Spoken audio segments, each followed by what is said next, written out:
Yes, good afternoon once again. बच्चों, आज हम पढ़ेंगे जो देखकर भी नहीं देखते।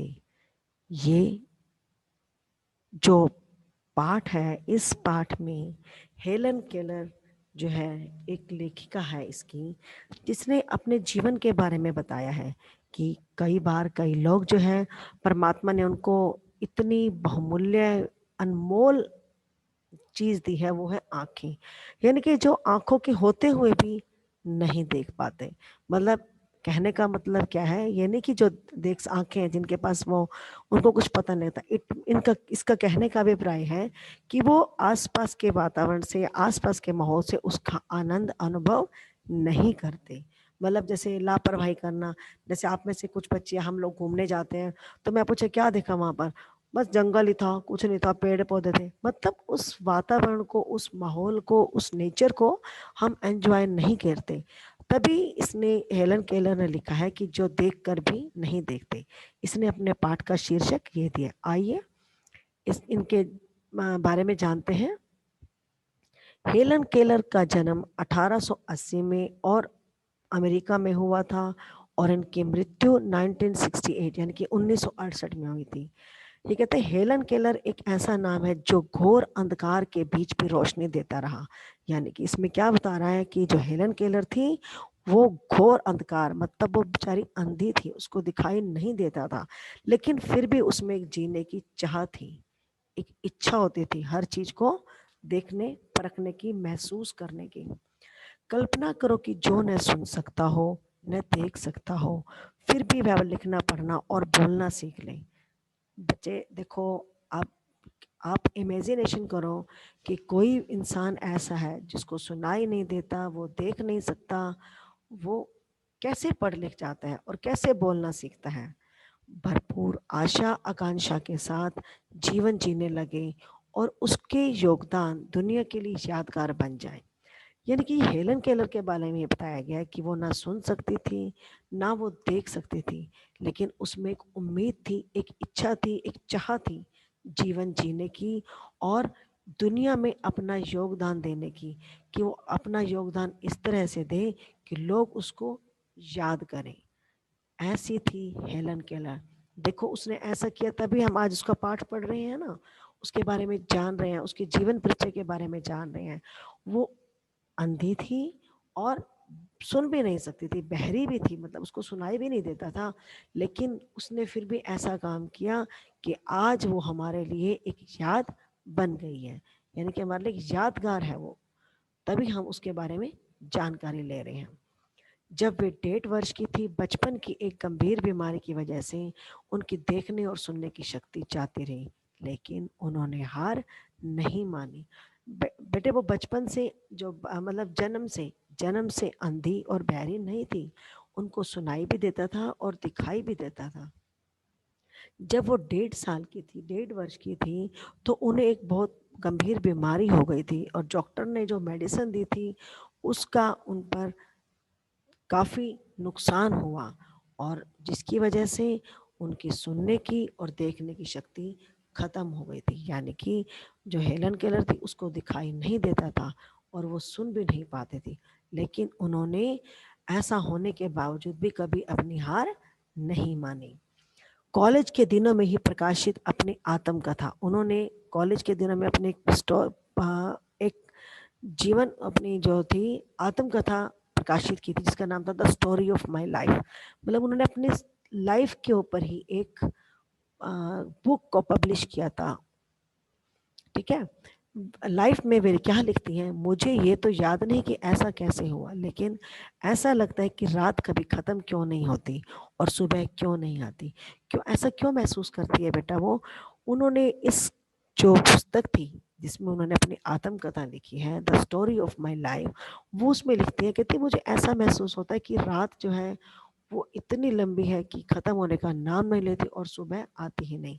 इसका अर्थ क्या है कि वो अंधी थी बेचारी, उसके लिए दिन और रात सब एक समान थे, यानी कि वो देख नहीं पाती नहीं थी ना, तो इसलिए ही उसने ऐसा लिखा है कि जो रात है वो इतनी लंबी है, खत्म नहीं होती, और सुबह क्यों नहीं आती। ये दुनिया की सभी भाषाओं में इस किताब के अनुवाद हुए हैं। यानी कि जो हेलन केलर ने इस पुस्तक को लिखा, यानी कि इस बुक का ट्रांसलेशन जो है हर लैंग्वेज में किया गया है, ताकि लोगों को मोटिवेशन मिले, लोगों जागृत हो, लोग अपने आप को ये मत समझे कि मुझे दिखाई नहीं देता तो मैं कुछ कर नहीं सकता, या मैं सुन नहीं सकता तो मैं कुछ नहीं कर। मतलब इन्होंने लोगों में जागृति उत्पन्न की है, लोगों को अ, उनके अंदर एक एनर्जी डाली है कि तुम भी कुछ कर सकते हो। ऐसा नहीं है कि जो अक्षम होते हैं या जो फिजिकली फिट नहीं होते वो कुछ भी काम नहीं कर सकते। जरूरत होती है इच्छा शक्ति की, वो कोई भी काम कर सकते हैं। तो इसके अलावा भी उनकी 10 पुस्तकें और सैकड़ों लेख प्रकाशित हुए। यानी कि इसके अलावा जो एक बुक थी the story of my life, इसके अलावा उन्होंने और भी अनेक पुस्तकें और बहुत से लेख उनके प्रकाशित हुए। उन्होंने दुनिया भर में घूम घूम कर अपने जैसे लोगों के अधिकारों और विश्व शांति के लिए काम किया। यानी कि उनको शौक था देश भर में घूमना, विदेशों में जाना, और जो उनके तरह के लोग थे, यानी कि जिनको दिखाई ना दे सुनाई ना दे, उनके अधिकारों के लिए और उनको विश्व शांति के लिए, यानी कि उनको ये सब दिखाने के लिए उन्होंने उनको एक कहते हैं ना इंस्पायर करने के लिए, उनको इंस्पायर की इंस्पिरेशन देने के लिए उन्होंने काम किया। हेलन केलर जो थी भारत में भी आई थी। तो बच्चों, अब आप उनके जीवन परिचय के बारे में जान चुके हैं। आइए अब हम पाठ आरंभ करते हैं, जो देखकर भी नहीं देखते। कभी कभी मैं अपने मित्रों की परीक्षा लेती हूँ। ये कौन कह रही है? Helen Keller.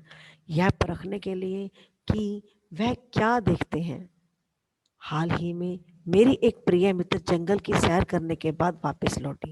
यानी कि हेलन केलर बता रही है, कहती है मैं कभी कभी अपने दोस्तों की परीक्षा लेती हूँ, मतलब उनसे पूछती हूँ, उनको परखती हूँ कि उन्होंने क्या देखा। कहती है अभी अभी हाल ही में होता है कि अभी अभी जो है, अभी अभी मतलब ये नहीं कि इमेज अभी मतलब एक दो दिन पहले की बात जैसे होती है। तो कहते कि मेरी एक दोस्त थी जो जंगल में सैर करने के बाद वापस लौटी। मैंने उनसे पूछा आपने क्या क्या देखा। कह रही है, हेलन केलर कहती है कि जब वो जंगल से वापस आई तो मैंने उनसे पूछा कि आपने जंगल में क्या क्या देखा। तो वो क्या जवाब देती हैं? कुछ खास तो नहीं, उनका जवाब था। मुझे बहुत अजरज नहीं हुआ, क्योंकि मैं अब इस तरह के उत्तरों की आदी हो चुकी हूँ। मतलब उसको हैबिट हो चुकी थी इस तरह की बातें सुनने की, इस तरह के जवाब जैसे उसको मिलते थे। जैसे उसकी मित्र ने कहा जो जंगल से घूमकर सैर वापस लौटी थी। तो जब उसने पूछा कि आपने जंगल में क्या क्या देखा, तो हेलन केलर को हैरानी नहीं हुई, क्योंकि आम तौर पर लोग यही कहते हैं। हम पूछते हैं ना कि वहां पर क्या था, कुछ भी नहीं था, बस क्या था, पेड़ पौधे थे, कुछ भी नहीं था, कुछ खास नहीं था। तो हेलन केलर कहती है कि मैं इस तरह के उत्तरों की आदी हो चुकी हूँ, यानी कि मुझे पता है लोग अक्सर ऐसा ही कहते हैं। मेरा विश्वास है कि जिन लोगों की आंखें होती हैं वे बहुत कम देखते हैं।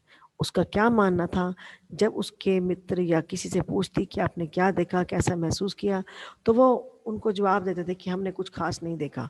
तो उसके पश्चात वो क्या कहती है हेलन केलर?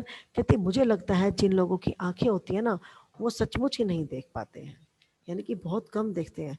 वो सिर्फ नजर दौड़ाएंगे और उस चीज को महसूस नहीं करते। क्या यह संभव है कि भला कोई जंगल में घंटा भर घूमे और फिर भी कोई विशेष चीज ना देखे? हेलन केलर कहती है, कहती क्या ये पॉसिबल है, ऐसा हो सकता है कि जंगल में जो है काफी देर तक घूमते रहें और उनको वहां पर कोई विशेष चीज, उनको स्पेशल चीज कोई दिखे ही ना, कोई स्पेशलाइजेशन दिखे ही ना। भी जंगल में हमने कुछ विशेष चीज देखी थी। कहते ऐसा हो सकता है? तो कहते हैं कि मुझे जिसे कुछ भी दिखाई नहीं देता, सैकड़ों रोचक चीजें मिलती हैं। तो हेलन केलर कहती है कि मैं जिसको देख नहीं सकती, सुन नहीं सकती, लेकिन मैं महसूस कर सकती हूँ। कहती है अगर जंगल में मुझे जाती हूँ मैं, तो मुझे वहां पर सैकड़ों मतलब कई रोचक चीजें जो मिलती हैं, जिनको मैं महसूस करके खुशी प्राप्त कर सकती हूँ या आनंद का अनुभव कर सकती हूँ। कहते हैं कि जिन्हें मैं छूकर पहचान लेती हूँ। वो कहती है कि मुझे ऐसी बहुत सी चीजें मिलती हैं जिन्हें मैं छूकर पहचान लेती हूँ। मैं भोजपत्र के पेड़ की चिकनी छाल और चीड़ की खुरदरी छाल को स्पर्श से पहचान लेती हूँ। यानी कि उसको कैसे पता लगता है कि ये भोजपत्र का पेड़ है और ये चीड़ का पेड़ है? कैसे महसूस करती है? जब वो उस पेड़ की छाल को टच करती है, छूती है, तो जो जो पेड़ की छाल है उसको चिकनी महसूस होती है, वो महसूस करती है कि ये भोजपत्र का पेड़ है। और जहाँ पर उसे खुरदरापन महसूस होता है तो वो जान जाती है कि यह चीड़ का पेड़ है। इसका मतलब ये क्या कहना चाह रही है? ये कहना चाह रही है कि जिनके पास आँखें हैं वो भी इन चीज़ों को महसूस नहीं करते। वो क्या करते हैं? ये पेड़ है, देखा चीड़ का पेड़ है, भोज अ, भोजपत्र का पेड़ है, तो वो उसको महसूस नहीं करते। लेकिन हेलन केलर जो है उसको छूकर महसूस करती है और उसकी खुशी को अनुभव करती है। वसंत के दौरान मैं टहनियों में नई कलियां खोजती हूँ। वसंत के मौसम में क्या होता है? टहनियों में नए नए पत्ते आने शुरू हो जाते हैं। तो जब वो पौधों को टच करती है, पेड़ों को टच करती है, तो उसे नई नई कलियां ढूंढती है पेड़ों में कि कहाँ पर नई नई कलियां आई हैं। मुझे फूलों की पंखुड़ियों की मखमली सतह छूने और उनकी घुमावदार बनावट महसूस करने में अपार आनंद मिलता है। वो क्या कहती है कि जो टहनियों को छूती है और क्या करती है, फूलों की पंखुड़ियों, जो लीव्स होती है ना फूलों की बेटा, उनके जो पंखुड़ियाँ, उनको पंखुड़ियाँ बोलते हैं, उनके मखमल होते हैं सॉफ्ट सॉफ्ट, जो उनकी सॉफ्ट सतह होती है, बेस जो होता है, उनको छूने और उनकी जो घुमावदार, अब देखो फूल जो होते हैं घुमावदार बनावट में होते हैं ना, तो राउंड शेप में होते हैं, उनकी बनावट अलग अलग शेप में होती है, तो उनको छूकर वो आनंद महसूस करती है। वो कहती है कि मुझे आनंद मिलता है उन सबको छूने के बाद। इस दौरान मुझे प्रकृति के जादू का कुछ एहसास होता है। कहती है कि जब मैं उनको टच करती हूँ तो मैं प्रकृति के जादू को महसूस करती हूँ। मुझे ये होता है कि प्रकृति में जादू है। ठीक है, इसलिए उसने जब ये महसूस कर तो उसने उसे प्रकृति का जादू कहा है, जो नेचर में, अब देखो इंसान चाहे ना फूल की को अपने हिसाब से नहीं बना सकता, ये प्रकृति की ही देन है। जो पत्तियां हैं, परमात्मा ने प्रकृति की देन हमें दी है, इनको बनाने के लिए किसी इंसान ने पत्तियों की शेप नहीं दी है, फूलों को बनावट नहीं दी है, वो सब प्रकृति की ही देन है। वो कहते हैं इसे प्रकृति का जादू कहा जाता है, यानी कि उसको एहसास होता है। कभी जब मैं खुश नसीब होती हूँ तो टहनी पर हाथ रखते ही किसी चिड़िया के मधुर स्वर कानों में गूंजने लगते हैं। कहते कि मुझे ऐसा लगता है, सुन तो सकती नहीं लेकिन वो महसूस करती है। वो क्या महसूस करती है कि जब मैं टहनी पर हाथ रखती हूँ तो मुझे ऐसा लगता है जैसे चिड़िया के जो मधुर यानी कि मीठी आवाज जो है, उसके जो स्वर हैं मेरे कानों में सुनाई दे रहे हैं। मतलब उसको सुनाई नहीं देता बच्चों, वो सिर्फ महसूस करती है। ठीक है, अब आप जैसे बैठे हो, आप कल्पना करो, कुछ आंखें बंद करके सोचते हैं तो हम उस चीज को महसूस करते हैं। ऐसे ही जब आप उस चीज में खो जाते हो तो वो आपको उस चीज की फीलिंग आने लग जाती है। तो ऐसे ही जो हेलन केलर थी, वो जब टहनी पर हाथ रखती थी तो उसे क्या महसूस होता था कि चिड़िया जो है मधुर स्वर में बोल रही है, यानी कि वो उसकी जो मधुर स्वर को थी कानों में महसूस करती है। ठीक है, अपनी अंगुलियों के बीच झरने के पानी को बहते हुए महसूस कर मैं आनंदित हो उठती हूँ। जैसे अब झरना, पानी, नदी बह रही है, झरना गिर रहा है, तो वो क्या करती थी, पानी में हाथ लगाती है, हाथ मारती है पानी के अंदर। तो जब उसकी उंगलियों के बीच से पानी निकलता है, क्रॉस होता है, तो वो पानी के बहाव को महसूस करती है और उसका आनंद अनुभव करती है। उसको पता लगता है जब वो पानी में हाथ डालती कि पानी का बहाव किधर है, तो वो उस बहाव को अपनी उंगलियों में महसूस करती है और उससे वो आनंद प्राप्त करती है।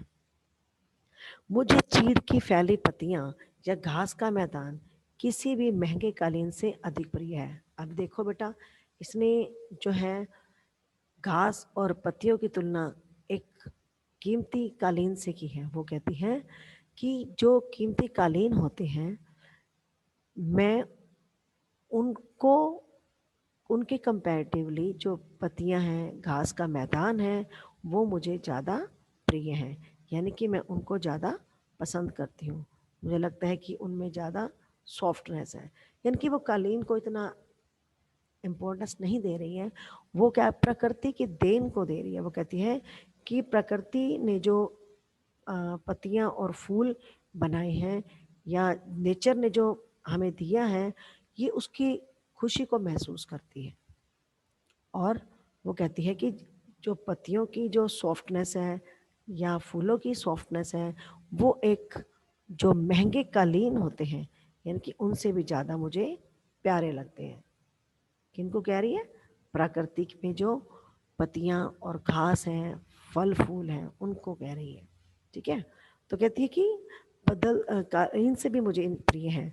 बदलते हुए मौसम का सामा मेरे जीवन में एक नया रंग और खुशियां भर जाता है।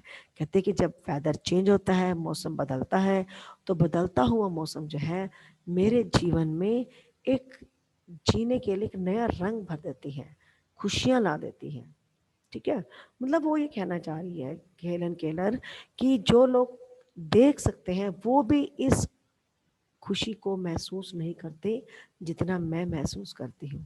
मतलब उनके पास परमात्मा की दी हुई इतनी बड़ी सौगात है, इतनी बड़ी देन परमात्मा ने हमें दे रखी है, आंखें। वो कहती है हमारे पास ये सब होते हुए भी हम जो है एक खुशी को महसूस नहीं कर पाते, प्रकृति के जो दृश्य है उसका आनंद नहीं ले पाते। हम कई बार कहते हैं ना कुछ नहीं था खास, ऐसे ही था। तो वो यही उसको इसी बात का दुख आ रहा है कि आमतौर पर जो लोग हैं वो ऐसे ही जवाब देते हैं।